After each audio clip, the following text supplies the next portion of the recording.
Yo, yo, welcome to Trippy Commentaries and Week 4 of the 2014 NFL season. K-Mac, what do you think about the season so far? It's been a crazy one, man. Very unpredictable, as we've seen a couple crazy games so far in the season. And, man, who's going to get injured next? That's the damn question. Yeah, so far it's been a season of injuries, suspensions, and thank goodness we had this epic game between Denver and Seattle, because now we have that epic moment on the field just to make us forget about all that stuff. But like you said, man, these guys got to stay healthy so we can use them. Yep. I'm RJ, of course, that was FPS Kyle. Yo. And we're also joining up with Mike. Mike, what do you think about the season so far? I know it's been a little bit strange in the early goings. Yeah, it's sort of been out of control this season with all these injuries, suspensions, all this stuff going on. I'm just hoping that everything starts to even out towards the middle of the season here. We're getting close, to the middle here, and I just want to have my players ready to go every week. Yeah, it's been pretty rough going for the first round draft pick. So, congratulations to you if your first round pick is still doing well. I think Marshawn Lynch is probably a money pick right now. Yeah. So if you got him, well done. Speaking of Le'Veon Bell, who is definitely a running back one, and he's looking really good, I want to actually talk about his backup, LeGarrette Blount. They had quite the combo in the preseason there, and they're doing it pretty good on the field as well. Last week, LeGarrette Blount, 10 carries for 118 yards, as well as a touchdown. This week he's facing off with his former team there, the Tampa Bay Buccaneers. He's probably going to be a money play. Definitely. I mean, we saw him and Le'Veon Bell both have really good numbers last week. Same thing's probably going to happen this week in Tampa. They're trying to learn a new defense. Levy Smith doesn't have all the weapons he needs, and I would definitely be happy starting either one of those two this week, especially because this is the first week of bye week. So, a guy like LeGarrette Blount that you might have had on your bench all year, this is a good time to use him, and hopefully he's going to come through for you. Yeah, this might be one of the main weeks where you can play LeGarrette Blount and be pretty confident. For the most part, he's just a Le'Veon Bell handcuff. But I think this week, go ahead and put him in your flex spot, especially with the buys. You might even need him as a running back too. Chances are he's probably on the free agency wire there if the Le'Veon Bell owner doesn't have him as a handcuff. Mike, would you feel comfortable starting him this week against the Bucs? Absolutely would start him against the Bucs. It sucks saying that as a Bucs fan, but their defense is just horrible right now. And I can see Pittsburgh, being ahead and running the ball with both of their backs. And both of these guys have a possibility of hitting over 100 yards in this game. And absolutely, he's a great flex play this week.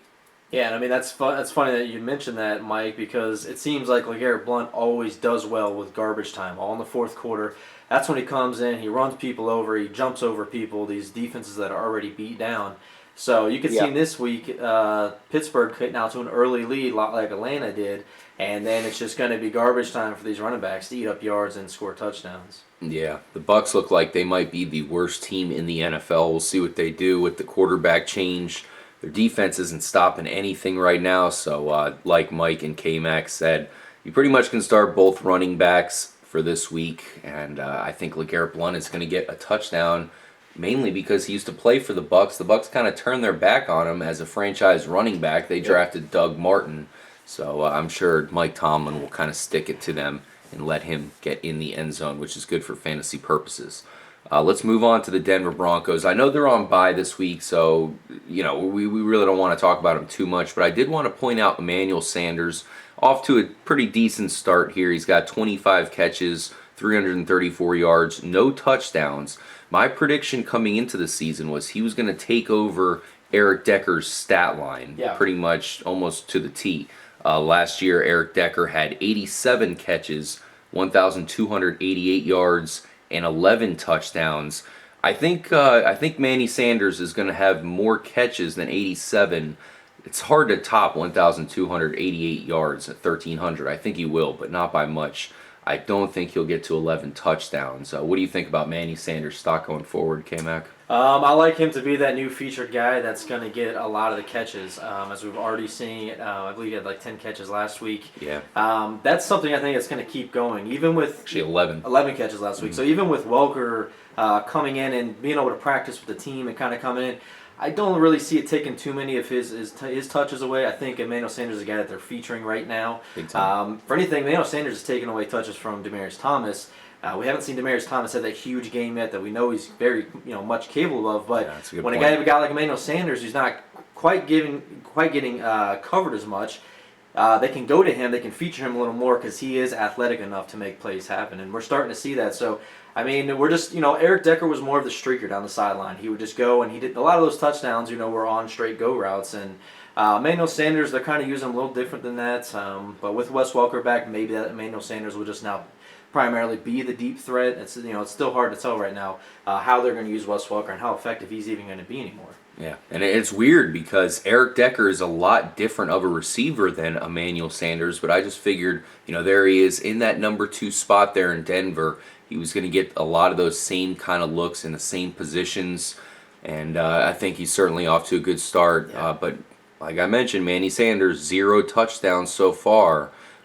Mike, like I said, once again, last year's stat line for Eric Decker, 87, 1-2-88, and 11 touchdowns. Do you think Emmanuel Sanders can get close to that in this year's campaign? Absolutely. I think he can even, definitely can surpass the yardage. As far as the touchdowns go, I don't know if he can put up as many touchdowns because of how many guys are around there, but we'll see. He might have a couple games where he has, several touchdowns, so that is yet to be seen. They have the bye week this week, so you got to plug in someone for him this week. Yeah, but when you do get him back, he's probably a wide receiver 1 at this point. K-Mac, you made a great point that he is taking over a lot of stock from Demaryius Thomas because Demaryius Thomas is going to get a ton of attention, and Emmanuel Sanders is going to be open. When you're playing with Julius Thomas and Demaryius Thomas, the Thomas duo, it's going to make it so easy for him. We should see that kind of balance out, though. I mean, once teams are getting beat by Emmanuel Sanders over and over again, they're going to start coming off of Thomas a little bit. And for you Thomas, people that drafted Thomas, stick with him because I have a feeling that's going to happen. That usually happens on teams. You'll have one receiver that's breaking out, and all of a sudden he'll kind of slow down, and then the main guy will end up coming through. We saw it last year with Alshon Jeffrey. Got huge for a little while, and then Brandon Marshall came back in and said, hey, now I'm still the man here. Mm-hmm. You're going to see that happen, but he could probably be a number 1 starter on my team if I had him right now, to be honest with you. Yeah, definitely. His stock is definitely on the rise, and it's funny how Denver's such a powerhouse offense, but you look at 2 of their main receivers, Wes Welker and Emmanuel Sanders, they're tiny guys, so it just shows you it doesn't really matter. You don't have to be huge. You don't even have to have blazing speed. Wes Welker's not the fastest guy in the world. It's all about how you use him. And Peyton Manning is using Emmanuel Sanders like we've never seen before. Yep. Now, if you are in a tough spot with your quarterback, say you drafted RG3 and you weren't able to get Kirk Cousins, you just need somebody. It's a deep league. Perhaps you're even in a 10-team league and you're with a bunch of guys who like to hold on to quarterbacks. Maybe you just need someone who you can feel comfortable with who's going to get you consistent, probably above 15 points every week. Mm-hmm. One guy we can recommend, or at least 2 guys filling in for the Arizona Cardinals, is the combo of Drew Stanton and Carson Palmer. Drew Stanton did pretty good last week. The cool thing is they're on bye this week, so of course you'll have to worry about this week and figure something out. I'm sure you guys already have something planned. But for the next week, that means probably no one has Drew Stanton, and most likely no one has Carson Palmer. So you can probably get them looking into next week. Let's face it, guys, they have a ridiculous receiving core right here. And even Andre Ellington, their running back, gets a lot of receiving yards. Yeah. I think if you do need a quarterback and they're available, probably pick up Carson Palmer because I think he should be back, hopefully, after the bye week. Well, this is perfect timing for Arizona to have a bye week because Carson Palmer is kind of started to throw the ball again. But we're dealing with shoulder problems here, and that is the only thing that worries me about this. Talk going all the way up to the game is that Carson Palmer is going to be starting. You get Carson Palmer, and all of a sudden Drew Stanton's the one that they're playing. So you will run into that situation and having to carry 2 quarterbacks. But these guys are definitely in a situation to succeed, and we've seen Stanton be able to do it. And we know Carson Palmer week one looked great. I thought he looked like one of the better quarterbacks in the league. Yeah. And I was like, oh, now Stanton's going to come in. This is not going to be good for Arizona. And they still come through with a victory, and he looked pretty damn good. Yeah. So it's a tough spot as far as you got to trust that they're going to be healthy and figure out which one's going to be healthy on that given day or which one at least is going to play. Yeah. But I feel like if one of them is healthy for that entire game, they're going to be pretty good. Mike, what do you think about the quarterback situation there for the Arizona Cardinals? It's tricky, not knowing what's going on with Carson Palmer is tough to gauge when he's going to come back. Drew Stanton looked interesting there with all everyone around him. I'm interested to see how he does with Fitzgerald and Floyd this week. I think they might be surprisingly better than people are thinking. So it should be interesting to watch this week and what happens. I think as long as Drew Stanton stays in games, you're going to see John Brown do pretty well. Because I think they probably have a nice chemistry from working out on the second team. I'm sure John Brown got a lot of work in with the first team as well in training camp, but him and Drew Stanton are probably on the same page, which is going to help Stanton out even more because that means he's not only going to have the two baller wide receivers there in Fitzgerald and Michael Floyd, but he also will have the chemistry with John Brown. And John Brown's pretty damn good too. There's a lot of guys out of their camp that is comparing him to a Marvin Harrison. That is pretty high expectations, but one of the best receivers of our time. One of the best receivers, and they said John Brown's doing the same thing. He's running great routes. He's got great hands. He's got excellent speed. Kind of all the tandems you want. If those two are already connecting, I mean, it's pretty much easy to connect Larry Fitzgerald. Throw it somewhere, he's probably going to come down with it. Michael Floyd's going to run past people, throw it deep. So I'd like to see, what Stanton can do because I like what I saw from last week. Yeah, and I do want to point out right now, guys, if you have any questions or anything you're wondering when it comes to fantasy football, make sure to drop a comment. We'll make a video about it on the fly if it's an important issue, or of course we'll throw it into next week's Fantasy Football Weekly. But we always got your back, and we're fully interactable here. So all you got to do is drop a comment, and like I said, we might make a video answering to your question if it is, of course, worthy. Let's move on to some tight ends. I really wanted to break down a lot of the biggest tight ends. In fact, in this case, you're looking at Marty Bennett here, the Black Unicorn. He's coming through in a big way. He's putting up stats comparable to Julius Thomas. Last week, he had 5 catches for 54 yards and 2 touchdowns. He's a stud all of a sudden. He is a stud all of a sudden. I mean, he's kind of always been a stud. I just felt Cutler, and maybe the offense was not really geared to go towards him, but just didn't really go to him enough. I mean, it's kind of hard when you have Alshon Jeffrey and a Brandon Marshall on the outsides. I mean, you kind of want to throw a fader out to them every single time, but it seems like Marty Bennett is definitely becoming more a part of this red zone package that they have, which is, I mean, all of a sudden, that makes Chicago's offense really dangerous when they get in the red zone. If they're going to start using a guy like that over the middle, you got the 2 guys on the outside, and then you got Forte, you can catch it underneath and score. It makes him really hard to stop in the red zone. The cool thing about Martellus Bennett is he has not come out of nowhere. He's had a lot of seasons where he's been very productive. I remember using him back in his Giants days. Yeah. He was really good back then. I mean, he was my starter, and I had no problem with it. In fact, he was definitely an upper echelon tight end. Definitely looks like he's taken another step forward this year. What the hell? Mike, Martellus Bennett has to be impressing you.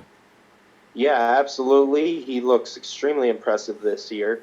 He's a huge guy. I mean, he has a huge advantage among these going against these defensive players, that especially these defensive backs that are tiny to him. He just runs them over, and he can catch these balls that are thrown way above their heads.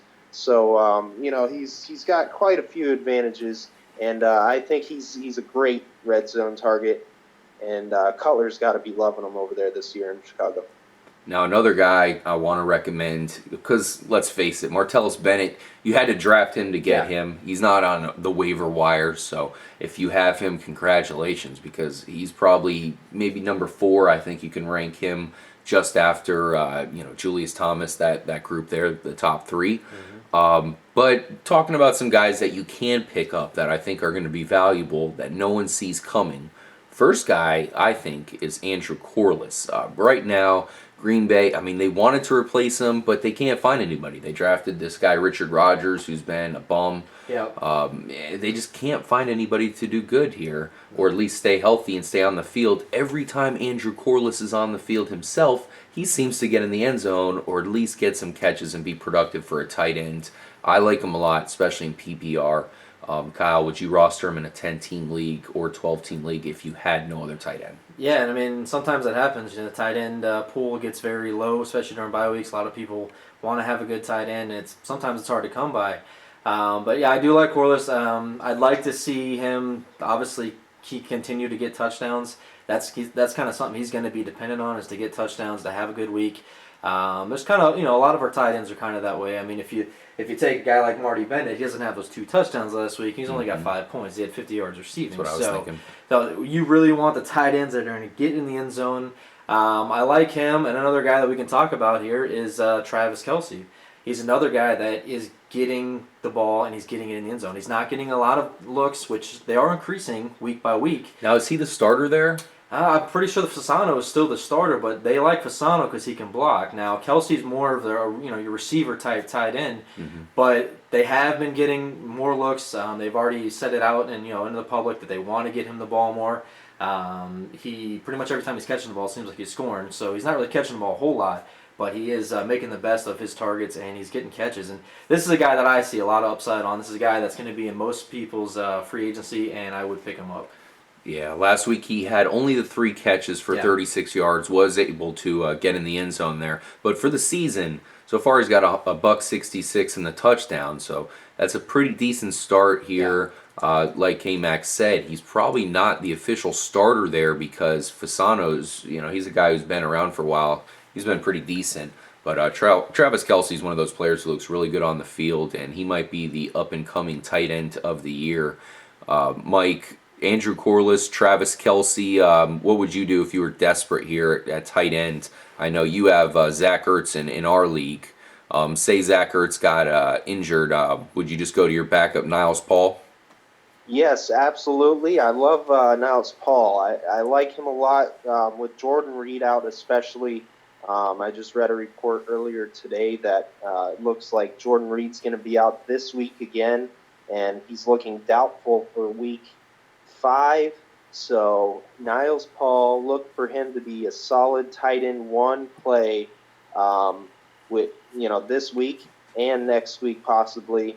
And if Washington doesn't keep him in there after that, they're crazy. So who knows what will go on after Reed comes back, if he comes back healthy. Yeah, we'll see how Kirk Cousins, how that transitions over to Niles Davis having a lot of yards, because we did see Niles Davis with RG3 kind of being the leading producer last week with Kirk Cousins in. We saw kind of a more spread out offense. We saw him getting the ball deep to his main playmaker, Deshaun Jackson. So it'll be interesting to see there. Another guy I want to mention is a guy named Larry Donnell. He's in New York. Kind of seems like the games I've watched, New York's whole style of play now is to just keep dumping the ball, intermediate, low range passes, low yardage passes. And Donald's getting the benefit of this. He's getting a lot of targets every week. He's getting catches. He's making the most of his catches. Look for him around the end zone to get touchdowns. He had one last week, but he fumbled on the 4-yard line on his way in.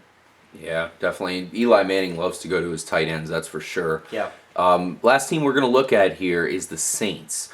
Mark Ingram was doing really good before he went down. He got a hand injury. Unfortunately, he's knocked out for a little bit. And now we're kind of looking at these running backs. We all know that they're probably going to do a committee. It's what the Saints do. But Kerry Robinson last week had 18 carries, only had 69 yards. I mean, that's not much. But if you're telling me a running back gets 18 carries for the Saints, yeah, that's good. I mean, that's going to be a good game. Yeah. He's a big guy. He's about 6 foot tall, 220. He's only 24 years old, so he's perfect age here to come through. Maybe this is his time. Yeah. Mark Ingram looked like he might have had a legit season coming. Yeah, finally. Maybe Kerry Robinson steps in. What do you think? I mean, we'll see. We'll see what happens there. My thing is you also have Pierre Thomas there. So how much are they going to use Pierre Thomas versus Robinson? And like we had kind of touched on before we started this, when we were kind of just talking here, I think they might be saving Pierre Thomas for more of a later season. So Robinson might be the guy that they want to push now, get as much from him as they can. Because I know later in the season, if you get in the playoffs, they're going to want Pierre Thomas to be there because he's kind of been their dependable guy in the past. Yeah, that does make sense. Mike, Kiri Robinson, I think he's our official must-own guy for the week. If he's on your waiver wire, hopefully you have a spot to where you can scoop him up. Absolutely. He looks explosive out there on the field. And like you said, back getting a lot of carries in New Orleans, you want to look at that guy. So I think you're going to see him take on the role that Mark Ingram was starting to take on just as the lead rusher there. And, like you guys said, I think they're saving Pierre Thomas for later on the season. And I think you're going to start to see him more and more every game here. Yeah. They got a good matchup this week, too, against Dallas. So they're giving up That's 110 for yards on the ground a week. So. Mm-hmm. The Saints definitely are going to want to run it as much as possible. I know we all think of them as a passing team, but they've always been a consistent run to set up the pass as much as possible. A lot of times it doesn't work for them. Most of the time it does. And looks like Kiri Robinson could be the next great running back to come through New Orleans, possibly the best one yet, as none have really exploded in a long time. Thank you again for joining us, guys. We definitely wish you the best of luck this weekend in fantasy football. Hopefully you're doing well so far this season. If you're not, just make sure to ask us any questions that you have. We'll make sure to straighten out your team, of course, right the ship. And hopefully you guys can make the playoffs, as this year might be crazy, but it's definitely winnable. Make sure to stay tuned to our fantasy football coverage all season long. Subscribe if you're new to the channel. We'll be putting out a lot of content for you guys. I'm RJ for K-Mac and Mike. Make sure to stay tuned, and as always, stay trippy.